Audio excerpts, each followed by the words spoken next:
landing in this. Beautiful and indeed a day. That was, yes, both things are true. Did you know something? I'm going to tell you a fact. I told another day at my table today. The Days used to own New Jersey. What? What? They were the original land grant. The Days had something to do with that. They were like the big wigs in New Jersey. So this is my statement. Wow. Hey, we're the Days. With the dice. Get off our I turf. don't think 300 years ago they talked like that. I don't know. You don't know. Crazy guess. They got the dice. Wait, you guys, wait. Stop. I want to go down the line. Guys, D&D characters for the band. Bard? All right. Norton, nope, Steven. Calling Steven Norton. Ooh, Rogue. Right. Barbarian. The guys who say you knew what they were said about you. Wizard and beggar. Bye. Oh, that makes sense. Bye. Wait. What would your character be? Rich, you got no class at all. That's so true, but that has nothing to do with D&D. I'm usually a sorcerer or a wizard, although I think Charlie would be a rogue or a ranger. My opinion. You took the words right out of her mouth. Rob, you're just nodding. You didn't have a microphone. You don't know anything. Get out. Anyway, hi guys. Thank you for coming out. I have been trying to get to this con for like 5 years, and I haven't canceled this one. But I will say that I'm really happy to be here. I've had such a warm welcome, and all of you have good hair and cute accents. Okay. The Northeast is kind of exotic to me. I've never even been north of Boston and anywhere around outside of New York. So like you're all living in sort of the exotic areas for me. I've seen several mullets. I don't know about New Jersey, but you guys know how to rock a mullet. I'm from Alabama. And I was just in Alabama doing a con. I saw more mullets at this con than in Alabama. And I just want to applaud you because you're carrying it off. It looks good. What else can I say? I can answer questions. I love being up here alone because I can talk about me for an hour or how long we got me. And that's it. Should we do left side first? Hi. What's going on over there? Hello. Hi. What's your name? Janae. What's up? Not much. Great. Next. No, you have a question, don't you? Yeah, I do. Okay. So, were there ever plans to continue with the original Charlie character instead of killing her off? Okay, I wasn't in the writing room, or I never would have died. Let's just be honest with that, okay? I mean, listen, I personally was bummed that I was killed off, but it's not my show. That's why I write my own stuff. I'm never gonna kill myself off, okay, you guys? But being Charlie was like one of the biggest blessings of my life, quite frankly. She made me a stronger person, acting as her. I'm much more kick-ass. I can definitely stab someone more competently now because of the fight training. And just feeling like I'm a part of something bigger than me is really a good feeling. I don't know what happened in the writer's room that decided to kill me. I don't think it was my body odor. It was a bummer though, because Bob Singer called me on the night that my Good Charlie, Bad Charlie episode was airing. And I, for the longest time, thought it was because I was a bad actor, they wrote me off.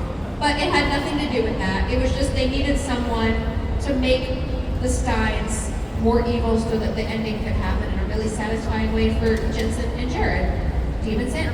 And like, as a personal thing, it sucked. But for the story, they needed me, and I was there for them because it's their show. And I can only say that I was so blessed that they brought me back later. The one thing that I do regret is that because of COVID, I didn't go back up for the last season none of us did. 13 of us were supposed to be in a bar scene in heaven, and because the border was closed, they had to shoot that whole scene out. And even Andrew, the showrunner for those seasons, he told everybody that OG Charlie was going to be back, and she would have been back in that bar. And so that's kind of the bummer that we never got that closure, or that sense of seeing her and Dean especially reunite. It would have been really nice, but hey man, life happens and you just have to roll with it. I'm middle-aged if you can't tell. Like me at 25 would be like sobbing or bitching or both. I'm good at both. Anyway, thank you. Next question. Hello, I'm Leah. Hi, Leah. So I love D&D and everything like that. So you like the fact that I labeled, was I good with the bands? You were spot on. I feel like it was good. I think maybe the barbarian would have been a paladin. I don't know. It said like a paladin. I don't know if they had a back. I don't know. What do you guys think? Barbarian? I think we're good. Paladin? All right, apathy? Great, good one. What was your question? I was gonna ask if you can tell me what class and what I should name my next character for the next campaign. Oh my god. This is better than naming your baby. What was your last character? My last character was an orc. Okay. What about, I'm throwing out Tiefling Warlock. Perfect. Are you okay with it? I'm so okay with it. Are you a magic user in general? Yeah, I'm usually magic. So do you want to be challenged? Yes. Okay. You need to be you need to be, well, I don't know if tieflings are good on the front lines then. You need to be a puncher. Okay, dwarf barbarian. Beautiful. And what should I name my character? Punchy. Okay, Punchy the dwarf barbarian. You got it? Beautiful. But it needs to be, it needs to be a woman with a beard. Yes. Because I guess dwarven women usually have beards anyway, right? That's not that yeah, right? Thank you for the nodding. Apathy. Thank you for the nodding. Okay. Go forth and kick ass. Thank you so much. Thank you. Who in here, who else in here plays D&D? Anybody raise it? And when did you get into it? The last maybe 5 years? Yeah, probably. Who's played it for more than 10 years? Not that many. Last 5? Yeah, last like 2? See, I think people have really discovered D&D. I started playing in like 2005, right around when I was on Buffy. The head of a sketch writing company that I took classes at asked me to be part of their campaign, and I played for years. I played a dumb sorceress named Jocelyn, who loved fireballing her own party. It was my joy. It was very aggro. And through that experience of playing D&D so long ago, when I started solo streaming and I had a company called Geek and Sundry, I wanted to start a Twitch channel live streaming, and my idea was to put D&D on because I had such a joyful time with these other actors. But I was on Supernatural, I couldn't be on it. So my friend Ashley Johnson has this group of friends she played with, and it turned out to be Critical Role, which I think has really turned the whole D&D thing into so much more popular a thing. So I just love that people can play together. And yeah, I love it myself too. So, all right, thanks for that comment. Bye, Punchy. Hi, over here. Hi, do you have a favorite board game except D&D, and why? Oh, a favorite board game. Okay, well, D&D is not a board game. Okay. Although a lot of people have, like, Gloomhaven is almost D&D, but that box literally weighs 50 pounds, and I got it right after I had my baby. I haven't opened it in 8 years, so that's my favorite game is probably. I did a show with my friend Will. We created a show called Table Talk, and oh, great! Some of you people watching, yeah. So if you ever want to find a new game, we did celebrities playing board games, and you can learn how to play the game. Because the hard thing about board games that you haven't played before is learning how to play them. I've been to parties where, like a board game party, where I sat down and we spent an hour reading the manual. It's not fun, you guys. Really not fun. And the wonderful part of that was learning how to play as we watched the show. I would say that Sagrada is one of my favorites.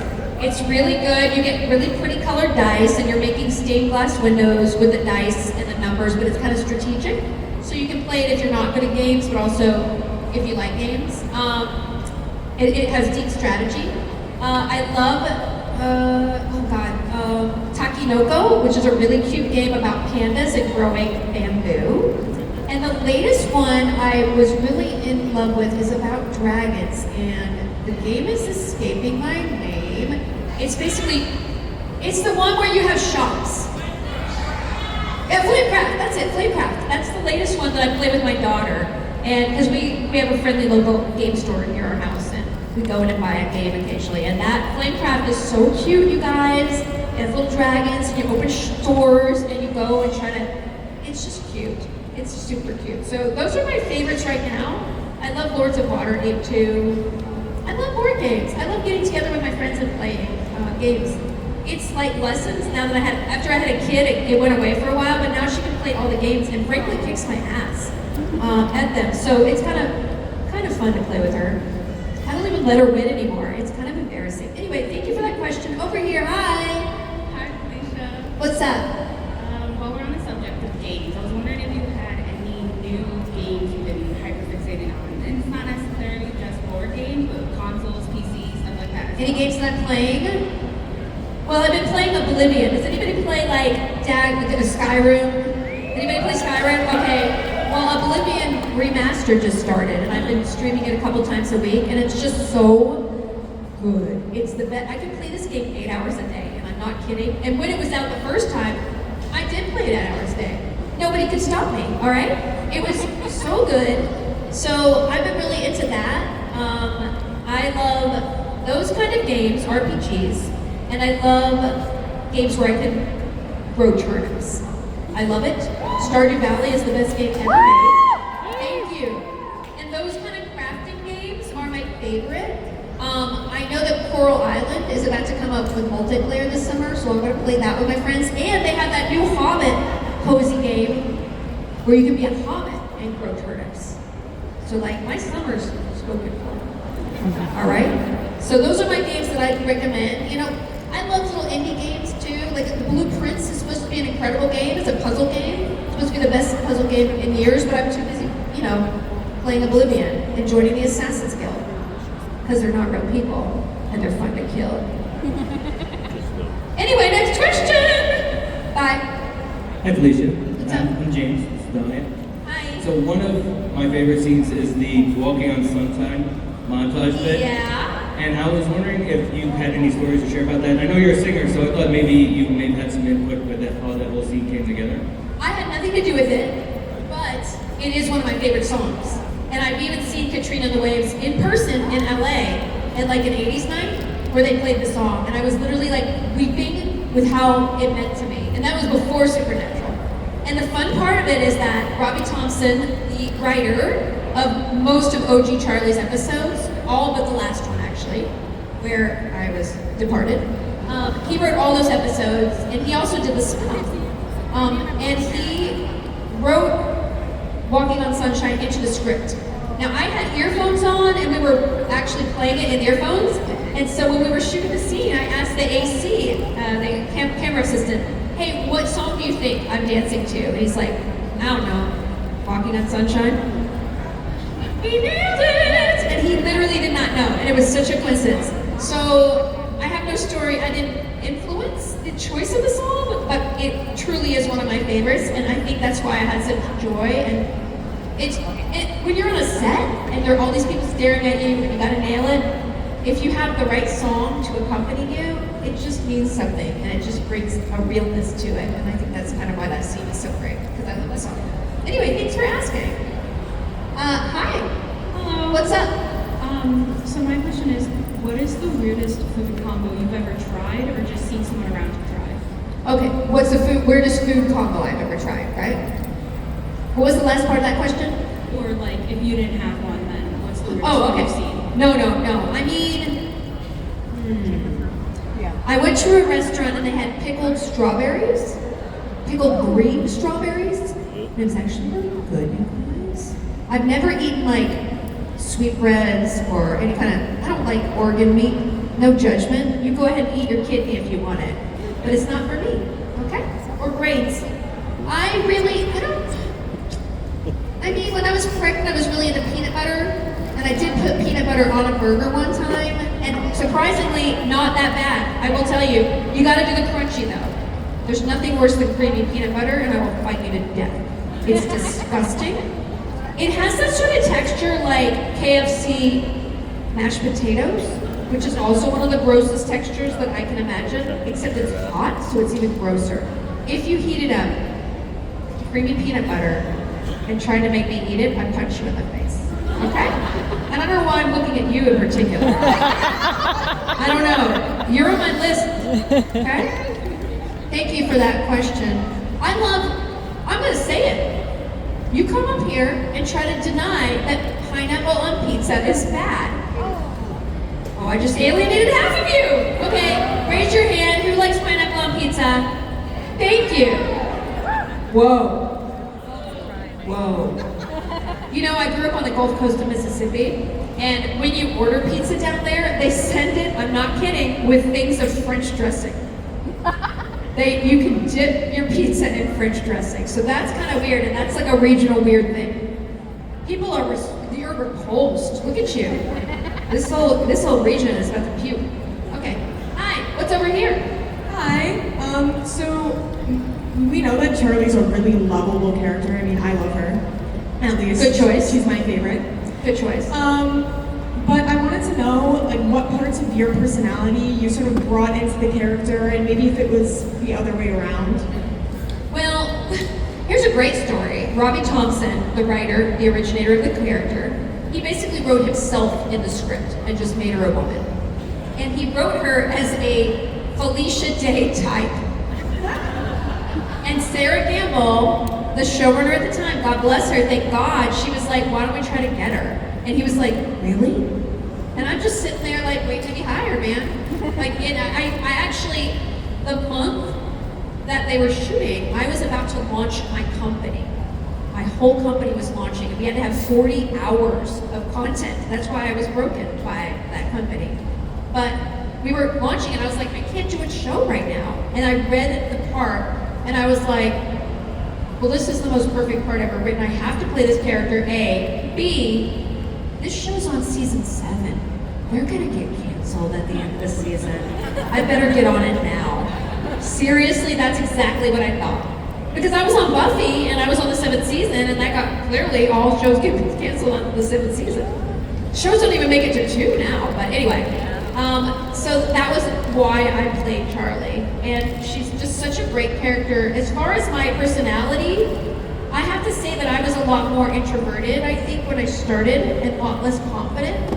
And being a part of the family of Supernatural, and being given so many joyous, wonderful scenes to play, and become so close to Jared and Jensen, and Dean and Sam, and Charlie, having them kind of work together like that. It was such a joy, and it really made me a braver person, and it made me want to be more of a champion in life. Like, I think that's what, so, a lot of that is me, but also it's a more confident version of me, which actually helped me as a person growing up with the character, if that makes sense. Yeah, thanks for that question. Right side, hi. Hello, how are you? I'm good. I mean, I got 3 hours sleep, but I'm good. That's fine. It's fine. I'm Savella.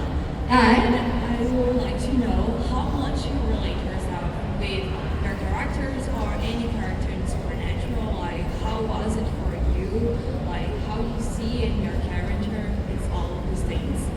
I mean, how was it on set? Yeah, like all. Like, you acting or... Oh my gosh. Well, you never know what you're gonna get to do, and that's what's wonderful. That's why I've been offered parts on like police procedurals and stuff, and I'm like, if there's not a vampire, I can't do this show. It's just not that interesting to me. I also want the possibility of something surprising happening, and the 911s are great. It's a wonderful gig, and it's just not for me because I want some magic in my life, right? And magic in the work that I do. And the special thing about Supernatural, having been on Eureka and Buffy and doing all sorts of guest stars, is that Jared and Jensen are just good people, and they influence the set so that everybody treats each other well. And that's really important, and it doesn't actually happen all the time. And there's a lot of hierarchy in Hollywood, and like people who do this job are better than this person, and it's just a lot of BS, right? Kind of high schooly. And the wonderful thing is that Supernatural didn't have that. If you're a jerk, you're not working there. And everybody treats each other well. And I think that's really gave me a lesson in how to make film and how best to create a family that lasts after the yell cut, right? So yeah, it's a special show, and the fact that you guys are here celebrating the show is a testament to to what was on screen being taken into real life and affecting all of our lives as we go forward. So yeah, it's a great show, you guys. You should watch it. All right, over here, question John. Hi, Felicia. What's up? I'm Scarlett. My question is, if a movie were to come out for a specific book or like a series of movies for a specific book series, who would you want to play and what book or book series? Oh goodness. Okay, I would be in it. Okay, so it's a book that I want to star in. Oh, because I was gonna say The Fourth Wing, and I need to see some scenes with Zayden.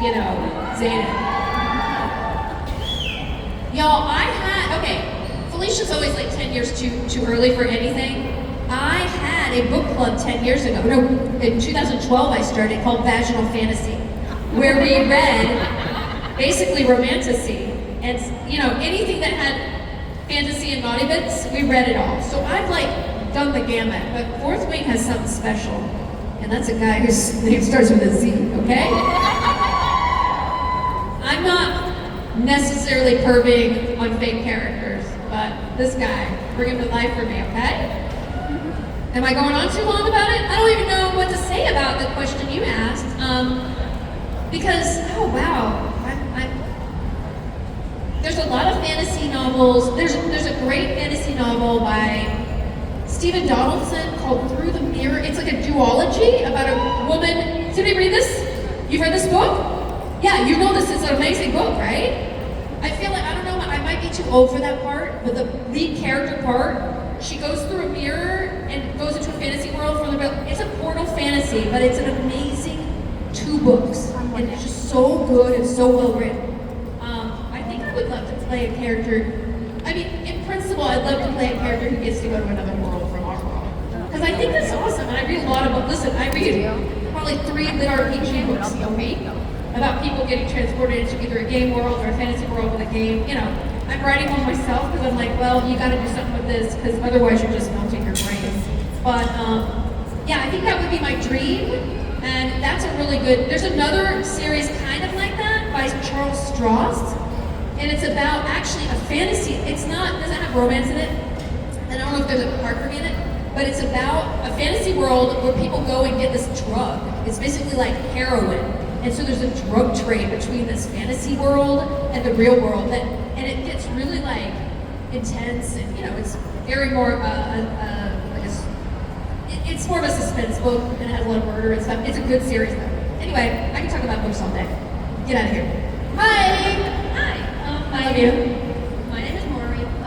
Liam's last name from Uruguay is my name.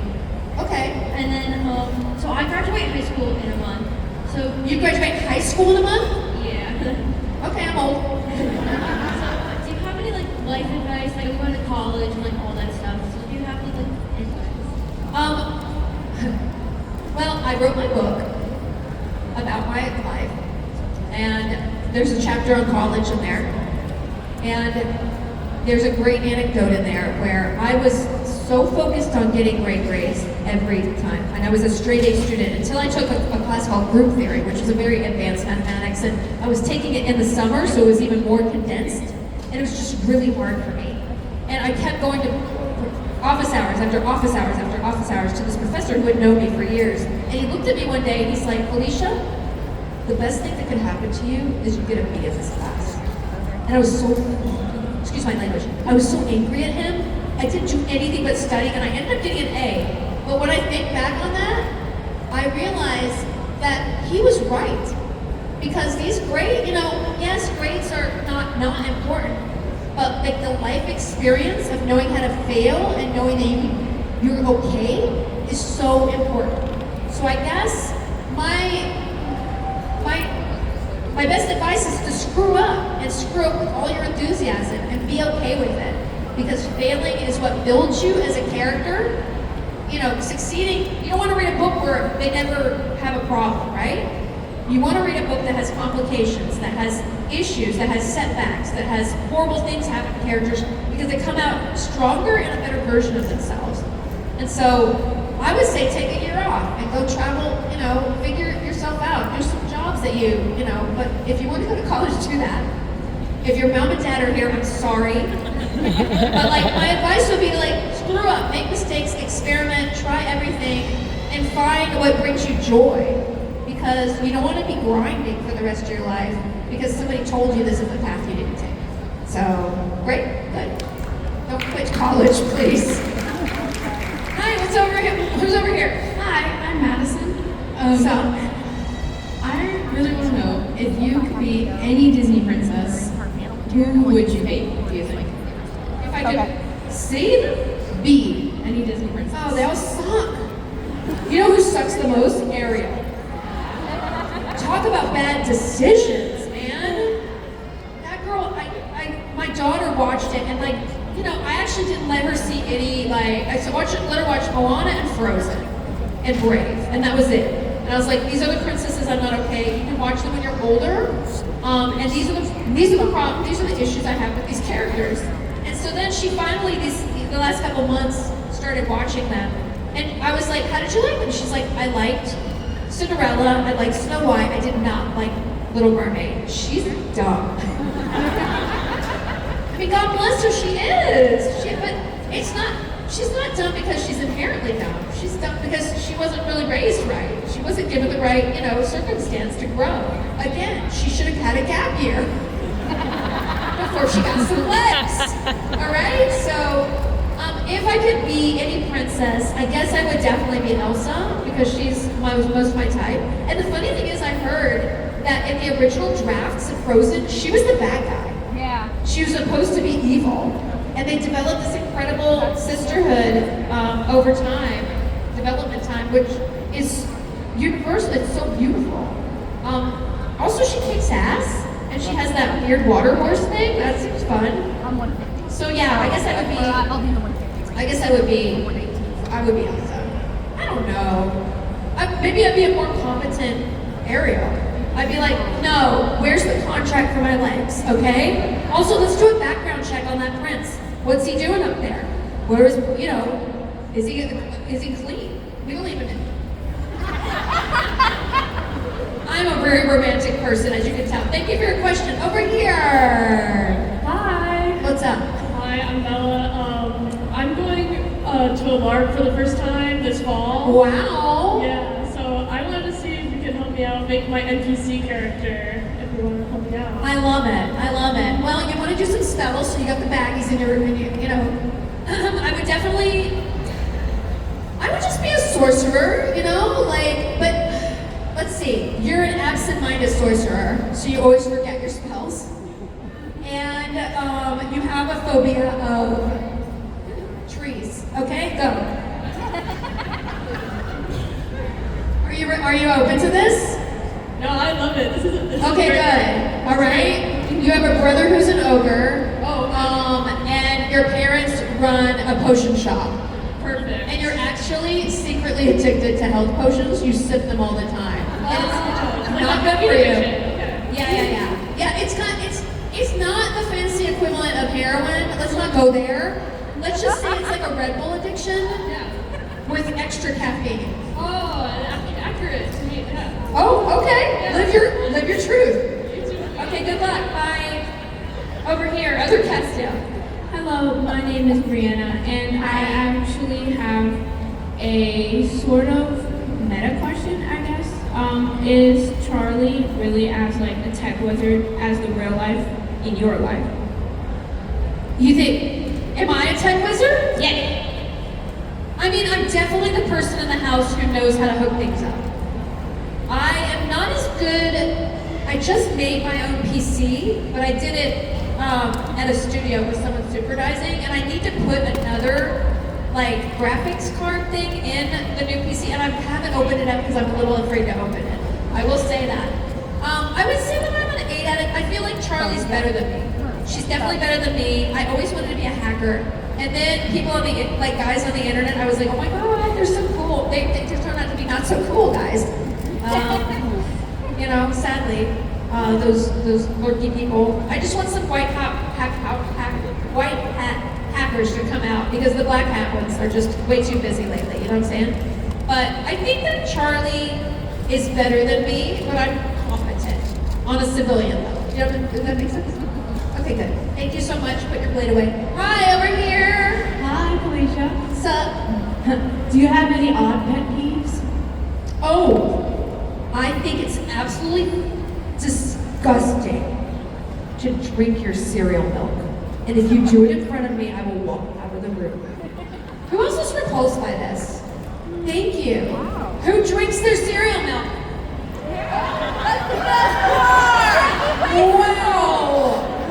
The funny thing is, in New York, there's a place called Momofuku, and they have cereal milk ice cream that is excellent. So I don't know what my problem is. I think it's just like, you're drinking used milk, you guys. It's used. And it has your own backwash in it, which is fine, but for some reason, I'm not okay with it. Would you drink somebody else's cereal milk? Okay, now, so this is really a self-loathing on my part. I hate myself. Not a surprise to me, though. Okay, thanks for that question. Hey, come on. Oh, you know what? Other thing, I hate it when someone sits down in a cafe that clearly is one where you order at the cashier and get a number, don't sit down until you have a number, and they're sitting there reserving a table while their partner or friend is like 17 people back and somebody else needs that table and you're camping it without the number, especially when they say don't sit down without a number. Thank you. These people suck. I want you back with the cereal milk. Thank God. Okay, hi. I was wondering if you ever had to travel to film somewhere, where was your favorite place you had been? Where I have been or I'd love to be? I would love to film, okay. Well, I interviewed the cast for Lord of the Rings, Rings of Power in London. And that was a dream for me to work in London, although I wasn't acting, I was hosting. And being in London is like the most exciting thing for me. I would love to live there. The best place I've ever filmed is Vancouver, probably. I just love it, and I love my time there so much on Eureka and then Supernatural. So like, it was so fun. I just love it. My dream would be to film somewhere in Europe. I've always wanted to be. I mean, guys, I have a very low taste level. My favorite films are like Riddick and Underworld. Like those, I don't have a sophisticated palate.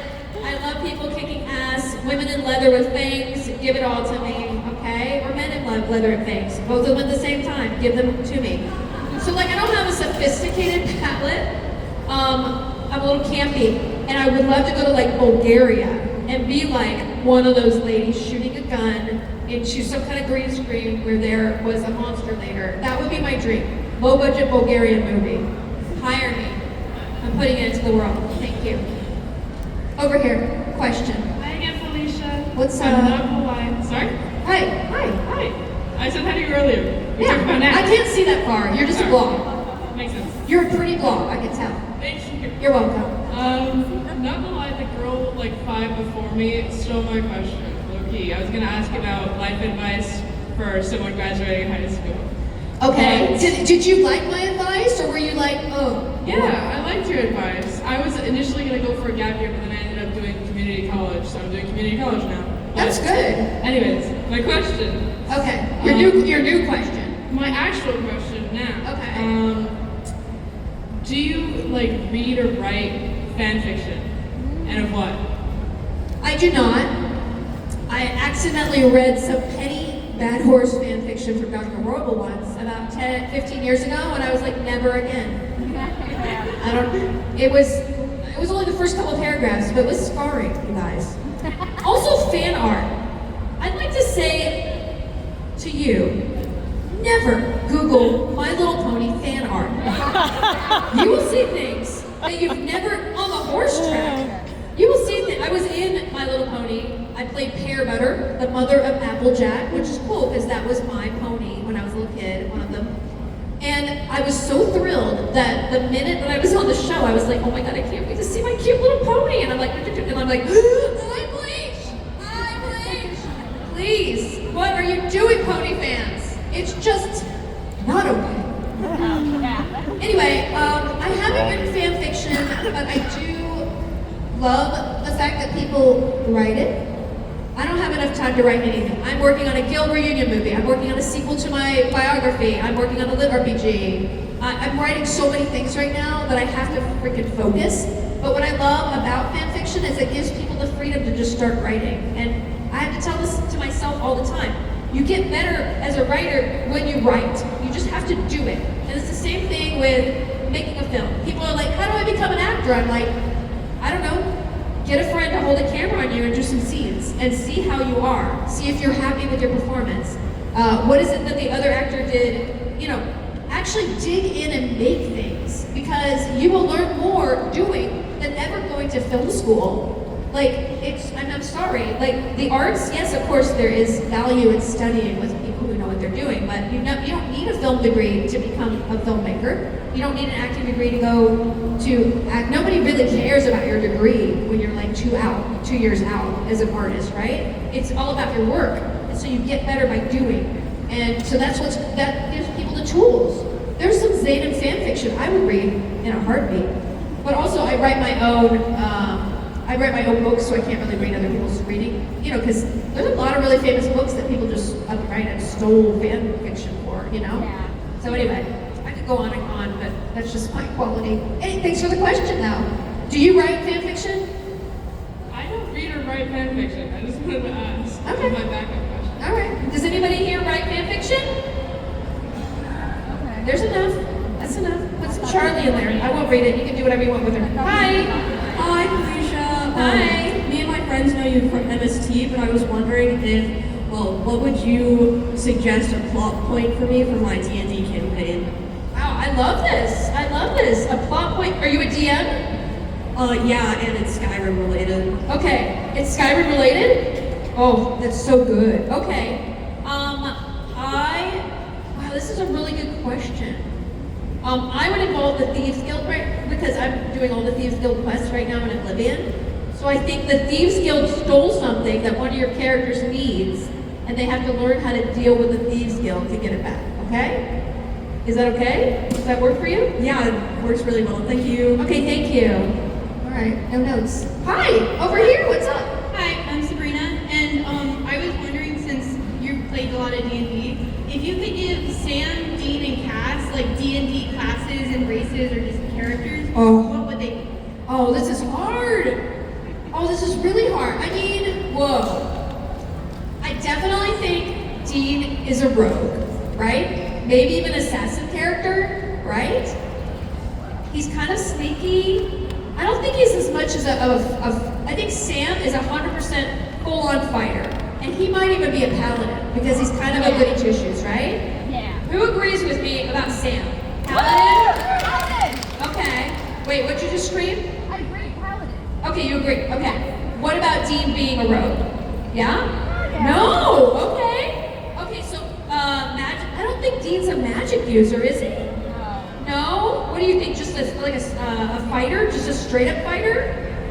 That's kind of boring. I think he's like a frontline guy. He's not going to be a ranger, right?